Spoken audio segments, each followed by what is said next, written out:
Welcome mga ka-For The Body sa ating YouTube channel. At kung bago ka pa lang, i-subscribe nyo po, i-follow nyo po ang channel natin, i-like nyo po itong video na to, then click subscribe and i-hit yung notification bell para lagi kayong updated sa ating lahat ng mga videos. So ito na, panoorin na natin mga ka-For The Bodies. Yes, good morning mga ka-For The Bodies. What a beautiful day. Kumusta po kayo mga subscriber po natin, mga YouTube follower at mga nanonood po dito sa mga vlog po natin. So maraming salamat po sa panonood at nandito naman po tayo, may isang napakagandang property dito po sa Siaen, Plaridel, Quezon. So andito po tayo sa Barangay Road. So upon this moment, ito pong Barangay Road po na ito is nasa 10 minutes drive from National Highway po. 10 to 15 minutes drive from National Highway. So andito po tayo ngayon at iiwan po natin yung sasakyan po natin dito po sa end ng concrete road and lalakarin na po natin papunta po dun sa property. So tara, sabayan nyo po ako. Road po na ginagawa po. So kanina concrete, tapos from the concrete road po mga ka-For The Bodies, from the concrete road po, siguro po may lakad po tayo na nasa around, hindi naman lakad, pasok naman kasi ang sasakyan po. Meron po tayong non-concrete road mga ka-For The Bodies na nasa around 400 meters hanggang dito po. So dito pwede na po tayo mag-park ng sasakyan dito sa area po na to. Ayan po. So very peaceful yung area. Tapos ito po yung lakad papasok. Medyo maulan lang po ngayon nang pumunta po kami.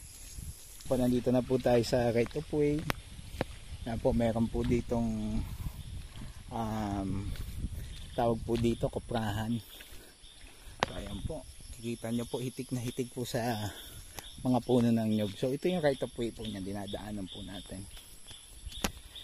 Po, approximately right of way po niya papasok is nasa 100 meters po. 250 meters po. Papunta dun sa Kawakawa.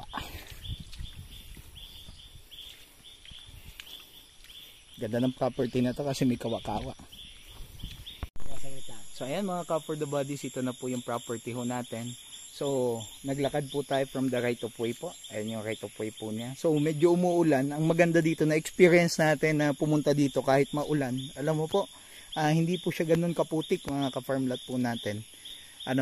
So nagkataon lang po na talagang umulan nang pumunta kami dito. Ang lakad niya po mula dun sa Barangay Road po natin, na non-concrete Barangay Road, is nasa 150 to 200 meters po na lakad. Approximate po yan, tapos ito na po yung property. Siksik na siksik sa puno ng niyog. Ang dami, sobrang dami mga ka-farm lot. Grabe, sipag ang nagtatanim nito. Ayan. Tsaka maganda po dito, mayroong kawakawa. Tingnan natin, na-excite din po ako kung ano ba yung meron sa kasi pwede po siya, ideal siya pang talaga relaxation place ng family. Kasi imagine, from Metro Manila, napakalapit niya po. So dito po tayo. Malinis yung nyugan niya. Ayan po, maganda po dito, malinis yung nyugan. Tapos ayan, maririnig nyo na yung running water. Yung flow ng running water.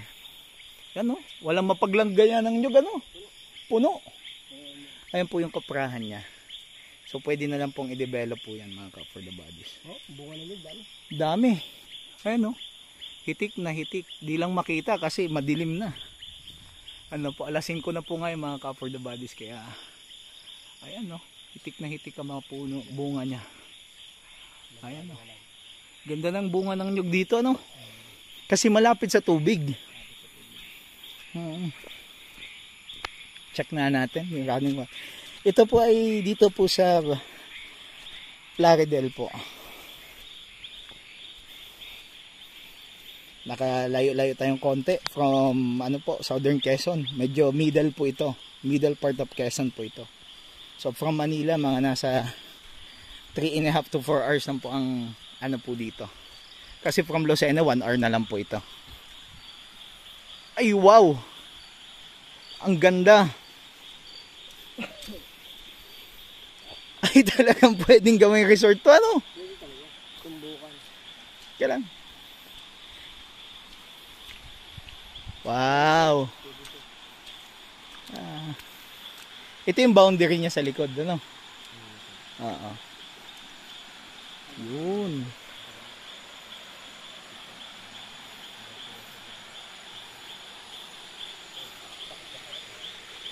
Iwan ko muna.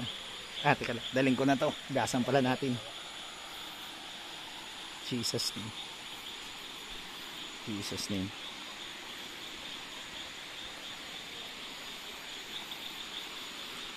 Wow!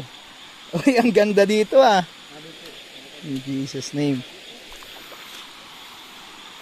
Ayan po mga ka for the bodies. Napakaganda. Woo! Yan, maulan po ngayon ha. Kaya ganyan ang itsura niya. Pero ito pag tag-init po, ipapakita po natin yung video po pag tag-init po siya. Hugas tayo ng tsinelas.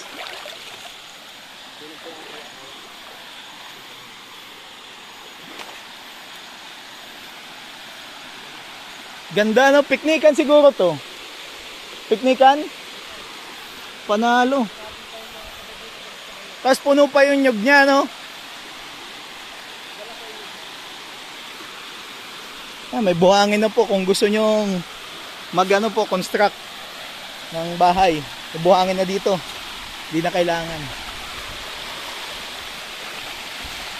Wow. Ayo ba? Meron pa dito.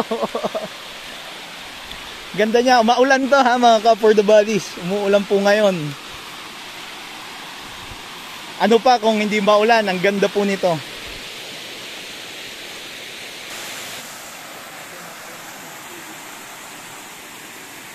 Tabi-tabi.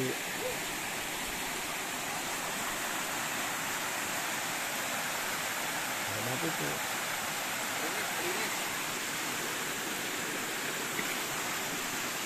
Mga kapwa di ba? Sila mo ito.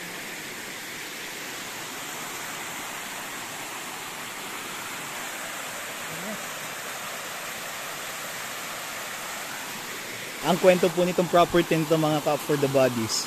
Bali po tagapagmana yung may-ari ng lupa nito. Ano ho? Tagapagmana po siya.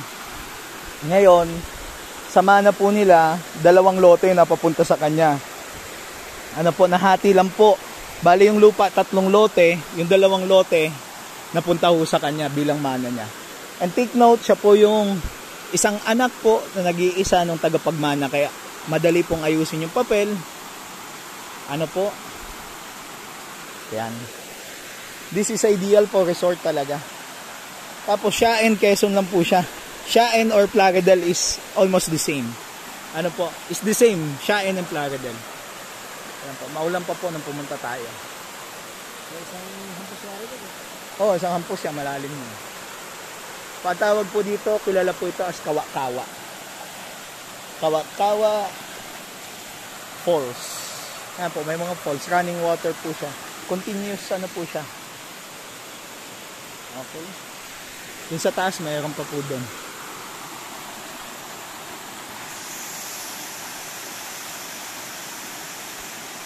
So ayan mga ka for the bodies, balik na po tayo dito sa ano, sa Nyugan. Ayan no, kitang-kita nyo. Punong-puno. Ayan po, di lang natin mapaliparan po ng drone na tumuulan nga po. So Ayan. Nakausap po natin yung may-ari kanina. So, yung may-ari ho, talagang gusto niya na pong mabenta to kasi may karamdaman yung may-ari. Ano ho? Tsaka ang ganda nito. Talagang ang sarap na resting place ng family. Yun nga lang po yung sasakyan po natin as of now. Hanggang dun lamang po sa end of the barangay road po. Pasok naman po yung sasakyan. Ano ho? Tapos lalakad ka po 200 meters. Eh hindi naman po problema yung dadaanan kasi kamag-anak naman po yung dadaanan. So right of way na po talaga siya ever since. Ito po part pa din po ito ng property. Yan. Yan, may mga mangga. So samot sa akin naman po ang tanim dito. Medyo may hilly part. Ayan po, yung paburol na yan. Tapos may flat part. Ano po, mix po siya. Ang pinaka nagustuhan ko dito mga ka-farmlat yung ano, yung meron po siyang sariling running water. Ang ganda ng landscape po. Yung flow ng water ang ganda. Talagang pwede kang magligo kung halimbawa yung family mo is wanted to have an outing place, resort place. Ako, di ka na dadayo. Dito ka maligo. Mga taga-barangay daw po dyan naliligo. Dami po mga bata naliligo pag mainit ang panahon. So ngayon tag-ulan, December po kasi, November, pa December na. So maulan talaga po.